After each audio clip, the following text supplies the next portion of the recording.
What is good, everybody? Man, it's your boy Jay in the building. We is back again with another video. Alright, man, so we have week 10 of HBCU football, man. And look, currently, Alabama A&M and Valley State is on. So just in case you get that right there. Zoom in a little bit. Come on. Yeah, right there. So y'all see that? They're playing right now, as I speak. So, we're going to step on right into it, man. So we're going to start off in the swag. And first off, we're going to start off with Jackson State versus Texas Southern. Now, I spoke about them already, and now I'm giving my prediction. And let me just say this. I'm going to get right into it. This is not going to bode well for Southern. Texas Southern. It's not. I don't they're bad running, they're bad at stopping the run. They're decent at stopping the pass, but this team is a totally different monster than they faced last year. I don't think this game gonna be close. And it's sold out. And it's only so I don't know how long it's been since a Texas Southern game's been sold out. I didn't even look to find out how many seats it holds. But I'm sure they haven't packed out a home game in God knows how long. And I can pretty much probably bet that it has probably been a long time since it happened. So I'm going to go out on the limb and say that if Jackson State don't turn over the ball, this could get ugly from the gate. And look, even if Jackson State turn over the ball, even if they lose the turnover battle, still not going to be close. Matter of fact, I think if Jackson State plays a clean game, this could be a 30 or 40 point victory. Honestly, I mean, I don't want to predict the score yet, but I'll have a score up there. But I'm predicting I would say 35-point game. I would say 35-point game, man, because I don't see it being close. Right, next up is actually tomorrow's game. Alcorn versus Prairie. Now, Prairie surprised the hell out of me with them scoring as many points as they did last week, and I was kind of shocked that it took them that amount of points for them to do it. But the running game was they were running the ball so well, it really didn't matter. Freaking Conley had over 130 yards rushing, and I think Jaden Stewart had over 150 yards rushing. So both those two guys alone damn ran BethuneCookman off the field.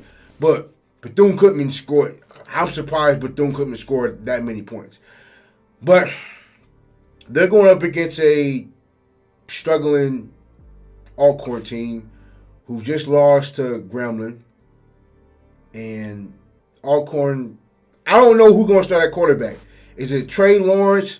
Is it going to be Aaron Allen? Look, at the beginning of the year, they were doing pretty good with not turning the ball over. And in these last two games, they have been doing just that. And it's been getting them ran off the field. So if Alcorn is going to have any chance of beating Prairie, they're going to have to play turnover-free football. Because look, whatever they're doing, they are not a team that can come from behind and win a game. So if they're especially since they're a running team, they rely on Howard. So if Alcorn falls behind 2 touchdowns, this game is over. You know what I'm saying? But I see Prairie winning this game. Prairie is at home. They're coming off of them scoring over 50 points. But I have them winning by 2 touchdowns and still, staying in the lead in the West. I have them winning 28-14. But I do believe, look, if Alcorn wants to make this a game, like I said, look, they're going to have to control the clock and don't turn over the ball. Because that's how y'all played very well at the start of the year. And then these last two games, I don't know what happened. So, but yeah, I have Fairview winning this game 28-14. All right, next up, we got Arkansas Pine Bluff versus Grambling State. Now this is Grambling State's homecoming, and mind you, they only have 3 home games this year, so this is technically their last home game of the year. And let me tell you, I think they've been playing very well at home. They've been 1-1 at home. They almost beat FAMU 2 weeks ago, and then this past week they beat the brakes off of Alcorn. Calvez got his first career victory as a starting quarterback, and they're going up against a Pine Bluff team who's been struggling against SWAC opponents.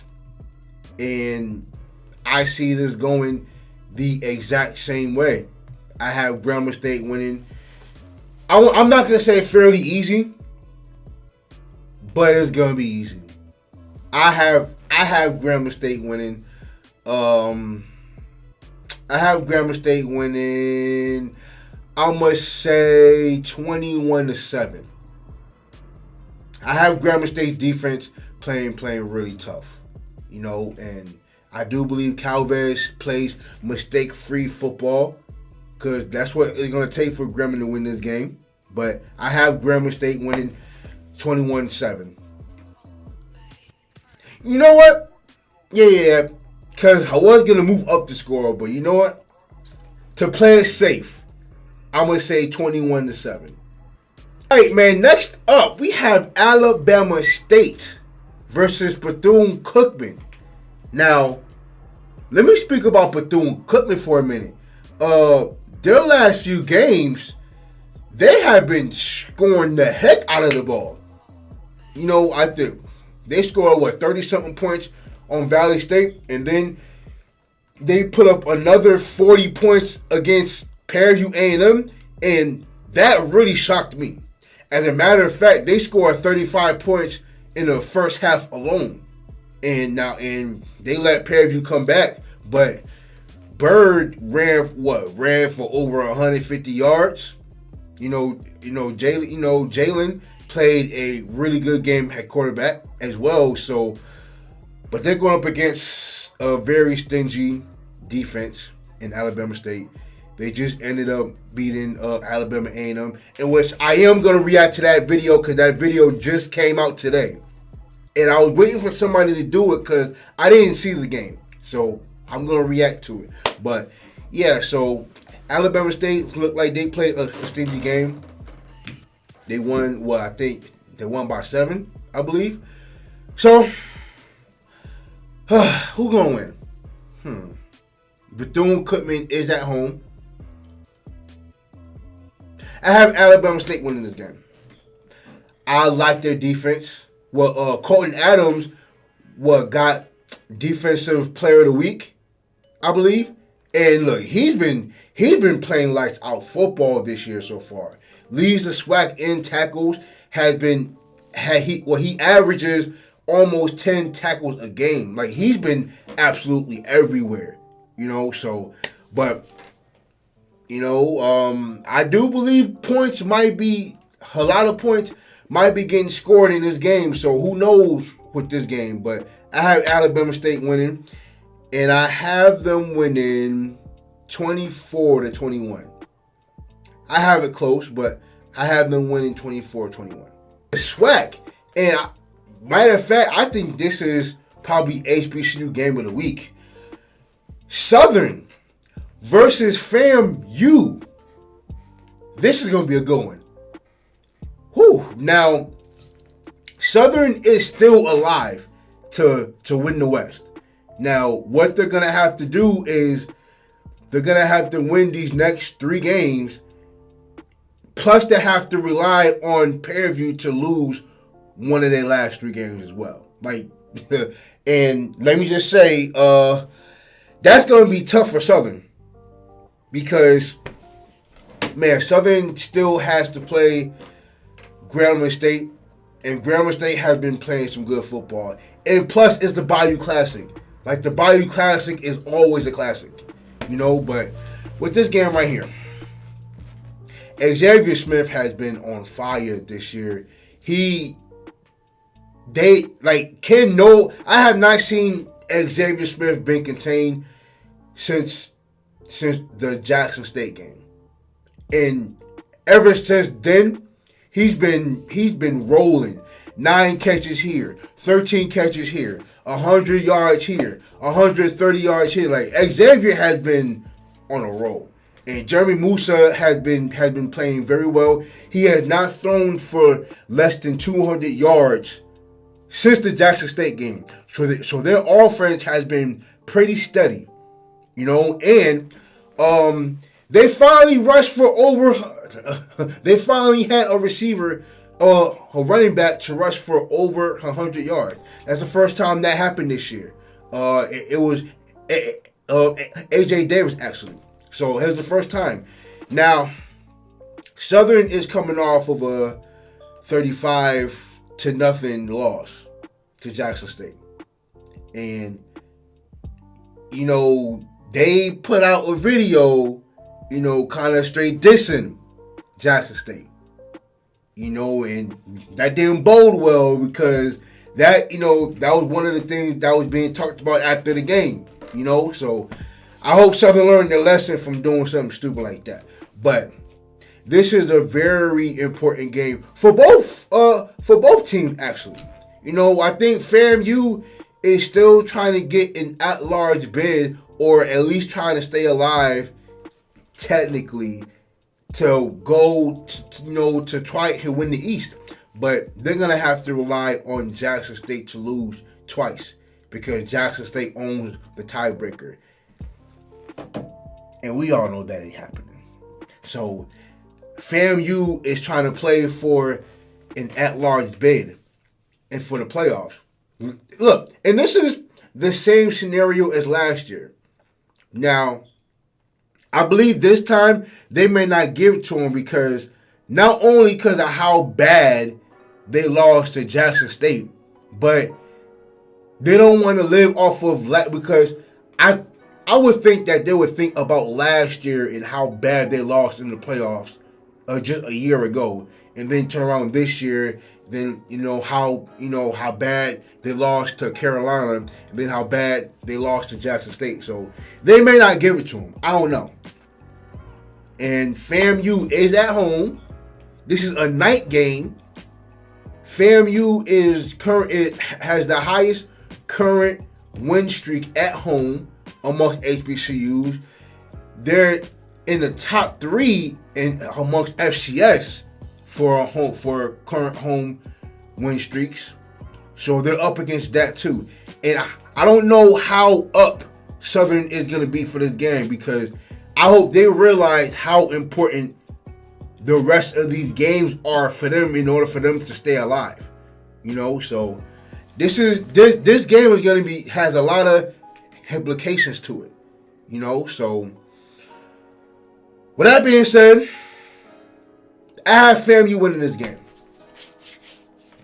Call me crazy. I don't know. Look, this is tough, man. Like, this is tough. With FAMU being at home and Xavier Smith not being stopped for damn near for the back half of the year. And I don't know how up Southern's defense is going to be ready to play this game, especially with a smacking that just happened last week. But I have FAMU winning this game. And Bashawn McCray is going to, I believe he's going to play better. I'm not too fond of FAMU's defense this year. So I don't know how Southern is going to approach this game offensively. Especially with them not scoring any points. I believe they're going to try and make it a point to get McCray going. Not just in the air, but I believe he's going to have about 15 rushes. I don't know what's going on with Gerard Sims. I know he got hurt last week. I don't know if he's going to be available to play this week, but it's going to be something to see. But I have FAMU winning this game. Whew. I have them winning 28-24. But, man. And look, Southern is going to have to prove me wrong. You know, but yeah, like, I don't know if this is going to be like some storybook ending or something, but I have FAMU winning this game. In a classic. All right, so let's move over to the MEAC side of things. Delaware State versus South Carolina State. South Carolina State. I don't want to see a game like y'all had last week from y'all for the rest of the year. I don't want to see that. That was embarrassing. Y'all had, 5 turnovers? That's going to not only lose you a game, but you're going to get blown out doing it. So, as long as you take care of the ball, I think you'll win fairly easy with this Delaware State team, especially this year. They can be offensively challenged. I don't know. But defensively, they're very good. They're really good defensively. And I think with how Corey Fields plays on and off, you just don't know with Corey, like, how on he's going to be. Like, when he's on, like, he is, like, when he played against North Carolina Central, that was the best I've seen him play in God knows how long. Like, he was on the money all game. And then he has a game like last week. And it's like, I don't know what I'm going to get out of Corey. You know, but South Carolina State is at home. And I do think South Carolina State is going to win this game. That don't mean I'm confident. Because if Corey Fields continues to play like that, even though some of the fumbles wasn't his fault, but he had bad interceptions that he threw that he just shouldn't have thrown. And that was terrible to watch. So, I have South Carolina State winning this game. But I have this being a low-scoring game. I'm going to say I have them winning 17-10. Could be wrong. You know, I do like Delaware State secondary. And the only person they can really throw it to is Shaq. Look, the only way South Carolina State can move the ball through the air is if they throw it at Shaq. Because they ain't really got nobody else in terms of weapons. Like, I'm talking about at the receiver spot. They only got but Shaq Davis. That's the only person that he can throw it to. You know, so hopefully they can get their running game going, and then maybe that'll get the rest of their offense going. Like, you can set up the pass, you know, the play action or whatever. But yeah, that's the only person that they throw it to. But at the end of the day, I think South Carolina State's defense is 100 times better than Delaware State's offense. And I think because of that, I have South Carolina State winning this game. 17-10, like I said. Howard versus North Carolina Central. Howard's in first place in the MEAC. Central's trying to get back in the first place. And this game could be interesting. I think these are the two best quarterbacks in the MEAC, in Williams and Davis. This could be an offense of explosion. You know, and I like what Howard's done in their last 2 games. I can't say I'm surprised that they're here, because they play very well against MEAC opponents. When it comes to the out of conference schedule, they just need to be scheduled with all HBCU teams, because when it comes to everybody else, the Howard just can't keep up. But their offense can score the ball, Antoine Murray has been an absolute beast for Howard. Been an absolute beast. So I can assure you he'll be first team all MEAC. And if they have anybody on defense that can deal with that, good luck. But Central is going to be at home. And let me just say this, man. If Davis continues to, that is the HBCU version of Cam Newton right there. Davis is a freaking monster. Like, me seeing him up close last week, dog, it is hard to bring him down, bro. That man got some strength in his legs. He runs like a running back. That man runs like a running back, man. Like, that dude is the truth for real. That was my first time seeing him up close and personal. But yeah, that dude can run. And he can play.